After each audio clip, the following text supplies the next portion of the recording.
Commission की कि मेरे पेट में रोटी नहीं है तो मैं कौन सी रोटी सेकूंगा। अरे हमारे पेट खाली है, हमारे पेट खाली है मैडम, मैं तो उन पेट को भरना चाह रहा हूं, मैं तो उनको इज्जत दिलाने की कोशिश कर रहा हूं और वही कह रहे हैं मुझसे कि भैया हमारा पेट भी भरो, हमको इज्जत भी दिलाओ, हमको पढ़ाओ भी और हमारी जो हमारा जायज मुकाम है हमको दिलाओ। अब मैं कौन सी रोटी सेक रहा हूं, मैं तो भूखा हूं मैडम, मैं तो 65 साल से धोखा खाया हुआ हूं, मेरे जिस्म पर इतने जख्म है जो दोस्तों ने भी दिए दुश्मनों ने दिए कि वो जख्म भी मैं कोई जगह बाकी नहीं रही अब जिस्म में इतने जख्म खा चुका हूं मैं यही रोटी के नाम पर। यही तो मैं कह रही हूं, लेकिन आप कह तो रहे हैं लेकिन उसी चीज को आप भी नहीं, मैं रोटी नहीं सेक रहा हूं, मैं कह रहा हूं कि आप मुझे रोटी पकाने का हुनर सिखा दीजिए। मैं मच्छी का मुतालबा नहीं कर रहा हूं, मच्छी पकड़ने का हुनर मुझे सिखा दीजिए। हम वही तो लड़ रहे हैं, हम वही पॉलिटिक्स कर रहे हैं और लोग समझ रहे हैं कि ये रोटी सेक रहे हैं। लेकिन आपने अभी भी मेरी एक सवाल का जवाब नहीं दिया कि अगर संसद में धर्मांतरण पर नहीं सपोर्ट करेंगे, नहीं करेंगे अगर कोई बिल आता है तो आप सपोर्ट नहीं करेंगे क्योंकि ये फ्रीडम ऑफ एक्सप्रेशन के खिलाफ है, ये पंडित नेहरू के उस उसूल के खिलाफ है, ये के मुंशी के खिलाफ है जो हमारे फाउंडिंग फादर्स है। हम नहीं करेंगे। आप नहीं करेंगे इसको सपोर्ट पूरी तरह से नहीं करेंगे क्योंकि अगर जो मुल्क अगर पंडित नेहरू की इज्जत करेगा, जो मुल्क जो हुकूमत के मुंशी और टीएम कृष्णमाचारी की इज्जत करेगी, वो इस तरह का बिल नहीं लेकर आएगी, ना सपोर्ट करेगी। लेकिन आजकल क्या बात है कि ओवैसी जो है, ओवैसी बंधु जिन्हें कह दिया जाए, एक आप और एक आपके छोटे भाई, एक दबंग ओवैसी है, एक रॉबिन हुड ओवैसी बने पड़े। सडनली मुस्लिम राजनीति का पूरा फोकस जो है वो ओवैसी बंधुओं पर आ रहा है। क्या बात है? आप मुलायम सिंह को जो है उनको बोलते हैं कि ये तो बीजेपी से मिले हुए हैं। आप मुलायम सिंह की पूरी राजनीति जो है वो एंटी बीजेपी रही है। नहीं, अच्छा है कि हम अपने इंटरव्यू के शुरुआत में ही आप मेरे भाई का जिक्र कर दिए, क्योंकि मैं यूज्ड टू हो चुका हूं कि बगैर उनका जिक्र करे कोई इंटरव्यू पूरा ही नहीं होता। बातें ही ऐसी करते हैं कि उनका जिक्र कैसे नहीं होगा। नहीं, ठीक है। अब रहा सवाल के मुलायम सिंह यादव साहब के ताल्लुक से आपने सवाल किया, यकीनन वो बहुत बड़े हिंदुस्तान के लीडर हैं, वो उनका एक तारीख़ी रोल रहा है बैकवर्ड क्लास की लीडरशिप में। मगर अगर आप देखेंगे समाजवादी पार्टी बनी बाबरी मस्जिद के शहीद होने के बाद और मुलायम सिंह यादव को ये फ़ख्र से कह दे कि मैं मुलायम सिंह नहीं बल्कि मौलाना मुलायम हूँ। आप ये देखते जाइए कि उनके अब इस टेन्योर में, उनके पार्टी के टेन्योर में मुजफ्फरनगर के राइट्स हुए, 10 मुस्लिम ख़वातीन सुप्रीम कोर्ट गई कि भाई हमारा रेप हुआ है। सुप्रीम कोर्ट ने स्टेट गवर्नमेंट से कहा कि इनको सिक्योरिटी फराहम की जाए और चार्जशीट फाइल किया जाए। 1.5 साल का अरसा हो गया। एक बहुत बड़ी बहादुरी का काम एक औरत के लिए जाकर कहना कि मुझसे इस तरह से नाइंसाफ़ी हुई, बहुत बड़ी हिम्मत का काम है। सुनिए मेरी बात, अब तक चार्जशीट फाइल नहीं हुई। मुजफ्फरनगर के दंगों में जिन लोगों के खिलाफ FIR हुआ, कितने गिरफ्तारियाँ हुई, आज भी FIR खाली पड़े हुए हैं। वादा किया गया था 16% रिजर्वेशन का, वो नहीं हुआ। इसके बाद भी आप इलेक्शन का रिजल्ट देखते हैं, एक भी मुसलमान उन्हीं की पार्टी से, छोड़ दिए मैं तो इलेक्शन नहीं ला वहाँ से, कामयाब नहीं होते। एक ही फैमिली के, एक ही कम्युनिटी के उनके MPs कामयाब हो जाते। तो इसको आप क्या राजनीति कहेंगे? क्या आप इसको बोलेंगे कि ये सेकुलरिज्म है और मैं कम्युनलिज्म कर रहा हूँ? मतलब ये तो नहीं है कि आप मुलायम सिंह को कह दें कि वो बीजेपी के गोद में जाके बैठ गए। अब आप देख लीजिए कि जो लोग ने मज़हब तब्दील किया उनको झांसा दिया गया। एक आप ही के चैनल पर आपने दिखाया, आपने ही कहा कि 2 दिन हो गए अभी तक FIR रजिस्टर नहीं हुआ। 2 दिन के बाद FIR रजिस्टर होता और फिर गिरफ्तारी नहीं होती। अगर धर्मांतरण वाली बात होती है, अगर कन्वर्जन की बात होती है और मुलायम सिंह यादव उस पर संसद के अंदर एक बयान देते हैं कि आगरा में इसका कोई असर नहीं पड़ा है, तो उसको आप उनको बोल देंगे कि आप तो बीजेपी की गोद में जाके बैठ गए। जब पार्लियामेंट में बहस शुरू हो रही थी और मुलायम सिंह यादव साहब मुतालबा कर रहे थे कि बहस होनी चाहिए, क्यों नहीं होगी बहस, ये मुल्क का मामला है, गड़बड़ हो जाएगी, दंगा हो जाएगा, कराइए बहस, स्पीकर से कह रहे थे। और जैसी बहस शुरू हुई 90 डिग्रीज ने बल्कि 360 डिग्रीज U-टर्न ले लिया। उन्होंने कहा हुआ ही नहीं कुछ, आगरा में कुछ भी नहीं हुआ।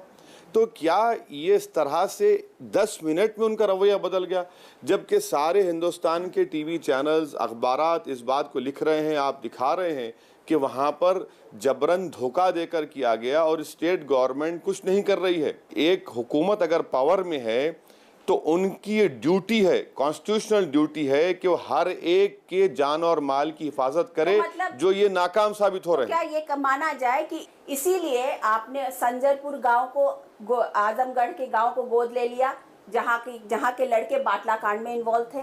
क्या ये नहीं कहा जा सकता कि ओवैसी साहब उसी खेती पर अपनी फसल काटने पर जुड़े हुए हैं? मुसलमान, आप बोलते जरूर है कि हम मुसलमानों की राजनीति नहीं करते, लेकिन एग्जैक्टली आप नया चेहरा बनने की कोशिश में हैं। अगर आप ये कहेंगे कि संजरपुर पूरा का पूरा संजरपुर दहशतगर्दों से भरा हुआ, आप ये कहना चाह रहे हैं? नहीं, ठीक, तो आप संजरपुर के तो खिलाफ नहीं है ना? नहीं, मैं संजरपुर के खिलाफ नहीं हूं। संजरपुर और नहीं, सुनिए, हैदराबाद से, और संजरपुर तो हिंदुस्तान का हिस्सा है। अगर मैं गवर्नमेंट ऑफ इंडिया को लेटर लिखता हूँ कि मेरी कॉन्स्टिट्यूंसी अर्बन कॉन्स्टिट्यूंसी है जिसमें कोई विलेज शामिल नहीं है, और मुझे इस बात की इजाज़त दी जाए कि मैं इस मुकाम पर, इस जगह पर, इस विलेज को अडॉप्ट करना चाहता हूं, तो कौन सा आसमान सर पे गिर रहा है?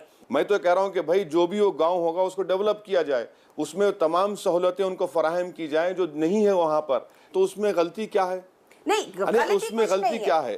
उसमें नहीं, उसमें देखिए डेवलप एक तरह, लेकिन एक क्वेश्चन मार्क जरूर लगा है कि ओवैसी साहब ने अपने स्टेट तेलंगाना को छोड़ करके और किसी स्टेट को, जहां से आपके 2 एमएलएज आए हैं महाराष्ट्र, उनको आपने छोड़ दिया और सीधे आप उत्तर प्रदेश में आजमगढ़ जिले में टपक पड़ते हैं, तो ये तो पूछेंगे ना लोग। कहाँ टपक पड़ते? मैं तो हिंदुस्तान का सांसद हूँ ना, पूरा हिंदुस्तान मेरा घर है, मैं कहीं पर भी जा सकता हूं, मुझे वीजा की तो जरूरत नहीं है।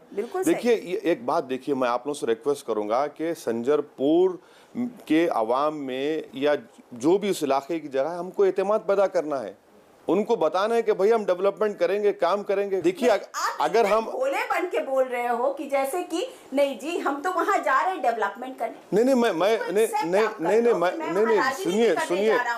मैं इतना भोला भी नहीं हूं जैसा आप बोल रहे हैं। मैं यकीनन मैं एक पॉलिटिशियन हूं, मैं एक सियासतदान हूं, मैं कोई एनजीओ नहीं चलाता हूं, मगर अगर कोई एक स्कीम है और हम उसका फायदा उठा रहे हैं तो कौन सा गुनाह हो गया? कोई गुनाह नहीं, खाली इस चीज को आजमगढ़ से देखिए आपका देखिए, आप क्यों मुझे आइसोलेट करके सिर्फ मुसलमानों तक महदूद कर रहे? अगर मैं मुस्लिम राजनीति करता तो भैया पार्लियामेंट में सिर्फ 4% मुसलमान जीत कर क्यों आ रहे? इसका जिम्मेदार मैं हूं क्या? लोग सुनिए, चीज को तो आप बढ़ा रहे हैं कि नया चेहरा मुसलमानों का बन के आया हूं, मैं उभरा हूं, हमारे साथ पीछे आओ, हमारी जमहूरियत एक पार्टिसिपेटिव फॉर्म ऑफ डेमोक्रेसी है, रिप्रेजेंटेटिव फॉर्म ऑफ डेमोक्रेसी है, जिसमें तमाम तबकों को उसमें नुमाइंदगी मिले। कैसी रिप्रेजेंटेटिव डेमोक्रेसी होगी जहां पर हिंदुस्तान की सबसे बड़ी अक़लियत के सिर्फ 4% लोग हिंदुस्तान की सबसे बड़ी पंचायत में बैठेंगे? तो पॉलिटिकल एम्पावरमेंट का ताल्लुक डेवलपमेंट से, इसको तो आप इनकार नहीं करेंगे। तो पॉलिटिकल एम्पावरमेंट की जब मैं बात कर रहा हूं और ये कह रहा हूं कि नौजवानों से भाई आप और एतमाद पैदा करो सिस्टम में और आप डेमोक्रेसी में अपने आप को इन्वॉल्व करो, तो क्या ये मुल्क के मुफाद में नहीं है? इसीलिए तो आप अपनी कॉन्स्टिट्यूएंसी, जो कि पूरे देश के मुसलमानों की कॉन्स्टिट्यूएंसी है, उनको आप ये दिखा, हिंदुस्तानी तो है ना, वो हिंदुस्तानी है, बिल्कुल सही है, लेकिन उनको आप ये दिखाने की पूरी पुरजोर कोशिश कर रहे हैं कि अभी तक जिन लोगों ने सेकुलरिज्म की राजनीति की, उन्होंने आपका कुछ नहीं किया। हम 2 बंधु आए हैं, हम MIM आए हैं, हम आपको साथ लेके चलेंगे, हम आपकी आवाज बन के नहीं, मेरे पास कोई जादू की छड़ी नहीं है कि मैं हाथ हिलाऊंगा और सब आ जाएंगे। आप आवाम को ऐसा, आवाम बड़ी होशियार होती है, और अगर आवाम हमको मोहब्बत से नवाज रही है, आवाम में अगर हमारा थोड़ा थोड़ा एतमाद पैदा हो रहा है, तो जाहिर है कुछ ना कुछ तो हम अच्छा ही कर रहे होंगे। मगर इसका ये मतलब नहीं है कि मैं कुछ हाथ हिलाऊंगा या फिर कुछ बोल दूंगा, मगर देखिए आपको हेल्प कर रही है इसमें। ये भी तो बात है कि आप जितनी भी जिस तरीके की बातें हो रही है, जिस तरीके का ध्रुवीकरण हो रहा है, वो आपको हेल्प कर रहा है, आपकी पॉलिटिक्स को और पेनिट्रेट कर रहा है। आप मेरी बात समझिए कि हम मेहनत करते हैं, हम काम करते हैं, और अगर हम बात अपनी करते हैं, लोगों को समझ में आता है, और हमारे अगर पब्लिक मीटिंग में लोग नहीं सोते आके, तो मेरी जिम्मेदारी क्या है इसमें?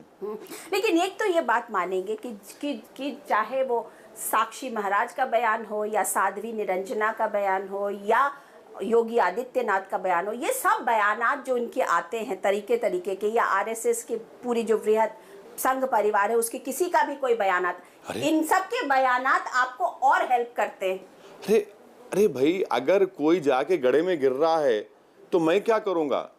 जिस हमारे हैदराबाद में कहावत है कि जिसके पेट में दर्द है वही अजवान खाए। अगर किसी के सर में दर्द है, मैं दवा खाने से सर में दर्द जाएगा क्या उसका? तो अगर ये देखिए, ये आप ऐसा इनको इजीली इनको बेनिफिट ऑफ डाउट मत दीजिए। जो अंग्रेजी कहावत है कि there is a reason behind their madness, कि ये जो इस तरह के बयान दे रहे हैं ये इसलिए दे रहे हैं कि इनका जो कोर हिंदुत्व वोट बैंक है वो उसको और स्ट्रॉन्ग करना चाह रहे हैं। और आप अपने वोट बैंक को, मेरा कहाँ है वोट बैंक? आप अपने अरे आप को रुझाने मेरा में लगे। वोट बैंक ही कहाँ है? अगर मेरा वोट बैंक होता तो हिंदुस्तान की पार्लियामेंट में कम से कम एक 35-40 मुस्लिम। अच्छा, ये बताइए कि उत्तर प्रदेश में अगले जब चुनाव होंगे तो एमआईएम वहां पे अपने कैंडिडेट्स खड़ा करेगी ना? यकीनन इंशाल्लाह खड़ा करेंगे, बिल्कुल। क्योंकि महाराष्ट्र में 2 आपके एमएलए आ गए, उसके बाद आपको लग रहा है कि आप पैन इंडिया बन सकते हैं और मुस्लिम वोट बैंक को अपने साथ कर सकते हैं। नहीं, देखिए 24 सीट में 2 जीते हम, इतना आसमान सर पे उठा लिए, ऐसा तूफान आ गया, ऐसा लग रहा है कि भाई अरे भाई हम तो पार्लियामानी जमहूरियत में एतमाद पैदा कर रहे हैं। और जब उत्तर प्रदेश में इलेक्शन होगा हम कोशिश करेंगे, मेहनत करेंगे, जमहूरियत है, आवाम अगर पसंद करेगी तो साथ देगी हमारे। अच्छा, आप इशरत जहान को अपनी बहन क्यों बताते हैं?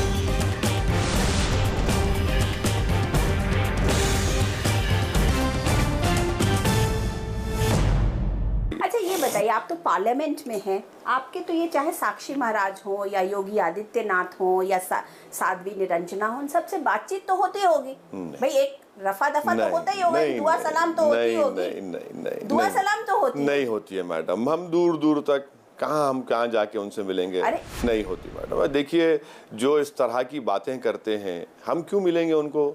जो हमको बेइज्जत करते हैं, जो हमको हिंदुस्तान में बराबर का शहरी नहीं समझते, और जब उसे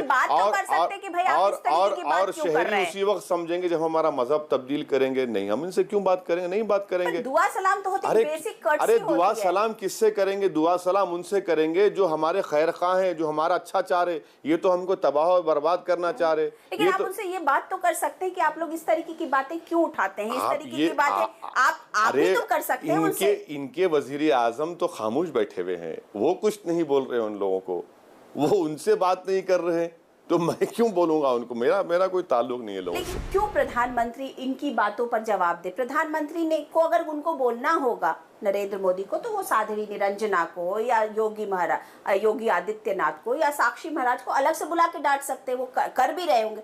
लेकिन वो अगर नहीं बोल रहे तो इस पे आपको इतनी ज्यादा ऊब क्यों? अच्छा सवाल किया आपने। हिंदुस्तान में ग्रोथ कैसे होगी?